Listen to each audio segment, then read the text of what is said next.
바람과 함께 사라지다는 마거릿 미첼이 1936년에 쓴 소설입니다. 리드메인 1937년에 소설 부문으로 퓰리처상을 받았고 이 소설을 바탕으로 한 동명의 영화 바람과 함께 사라지다가 1939년에 개봉했습니다. 바람과 함께 사라지다는 빛을 보지 못할 뻔했습니다.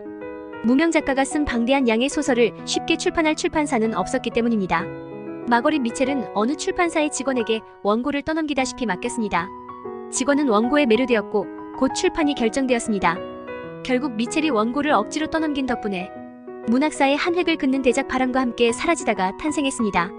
소설은 남북 전쟁이 벌어지기 전 평화롭고 아름다운 땅이었던 미국 남부 조지아주 애틀랜타를 배경으로 하고 있습니다. 타라 농장주 제럴드 오하라의 큰딸 스칼렛 오하라는 당차고 자기 주장이 강한 아름다운 여성이었습니다.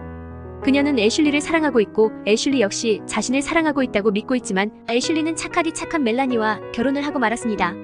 홧김에 스칼렛은 멜라니의 오빠인 찰스 해밀턴의 고백을 받아들여 결혼하고 맙니다. 하지만 남부군으로 남북전쟁에 참전했던 찰스는 입대하자마자 전사하고 말았습니다. 아직 애슐리에 대한 미련을 버리지 못하고 있던 스칼렛은 애슐리의 부인인 멜라니의 출산이 가까워지자 북부군이 애틀란타까지 들어왔지만 두려움 속에서도 멜라니와 함께 남아있게 됩니다. 마침내 멜라니가 아이를 낳자 스칼렛은 결혼 전 우연히 만났던 거만하고 남성적인 매력을 가진 레트 버틀러라는 남자의 도움으로 북부군을 피해 멜라니와 함께 고향 타라로 돌아오게 되었습니다. 하지만 고향에서 그녀를 맞은 것은 어머니의 죽음과 아버지의 실성, 그리고 지독한 가난이었습니다. 그러나 스칼렛은 좌절하지 않고 역경을 헤쳐나갈 것임을 하나님께 맹세합니다. 북부군으로 인해 남부의 점령지는 순환을 겪고 참전했던 남부의 청년들이 돌아오기 시작하는데 찰스의 형 카네기도 돌아와 스칼렛에게 구애를 합니다. 하지만 그녀에게는 여전히 애슐리뿐이었습니다. 스칼렛은 세금 300달러를 내지 못해 고난을 겪고 설상가상으로 정신이 나갔던 아버지가 말을 타다 떨어져 죽게 됩니다. 이때 전쟁을 통해 큰돈을 벌었다는 레트의 소식을 듣게 된 스칼렛은 처음 만났던 때부터 마음에 들지 않았던 레트를 만나러 군용무소로 갑니다. 변변한 외출복이 없이 고급 커튼으로 직접 만든 아름다운 드레스를 입고 레트 앞에 서지만 레트는 스칼렛의 자존심을 건드리고 스칼렛은 더욱 레트를 증오하게 됩니다. 또다시 세금 문제를 해결하기 위해 여동생 수엘렌의 애인 장사꾼 프랭크 케네디를 만나 결혼한 스칼렛은 남편의 자금으로 억척스럽게 제재소를 운영합니다.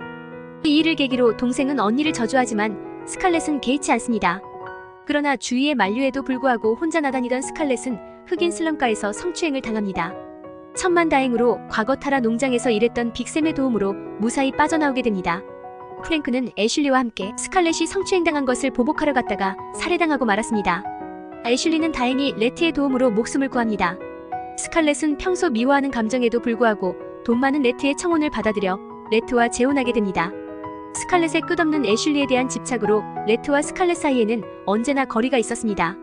그들의 딸 보니가 말에서 떨어져 죽자 그들의 사이는 더 멀어집니다. 멜라니의 죽음과 애슐리가 진정으로 사랑하는 사람이 자기가 아니라 멜라니였다는 사실을 알게 된 스칼렛은 자기가 사랑하고 있는 사람이 레트라는 사실을 깨닫게 됩니다.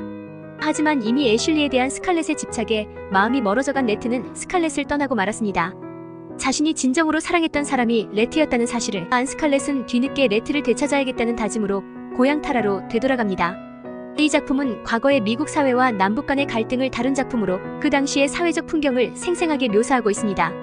그러나 인물들과 상황들을 통해 표현된 시대적 편견과 인종차별은 현대사회의 시각에서는 문제로 여겨질 수 있습니다. 특히 작품이 남부의 시각으로 구성되어 있기 때문에 노예제도와 인종차별에 대한 비판이 부족하게 느껴질 수 있습니다. 작품이 남부의 전통과 가치관을 추억하고자 하는 측면은 인종차별과의 갈등을 안고 있습니다. 이는 현대사회에서는 논란의 여지가 있는 부분입니다. 특히 최근의 인종차별 항의와 관련하여 이 작품이 문화적으로 부적절하다고 여겨져 삭제나 수정이 이루어진 것으로 보입니다. 그러나 이 작품이 노예제도와 인종차별을 옹호하는 것은 아니라는 점을 명심해야 합니다. 작품의 주제와 전달하고자 하는 메시지를 이해하기 위해서는 그 당시의 역사적 맥락과 문화적 배경을 고려해야 합니다.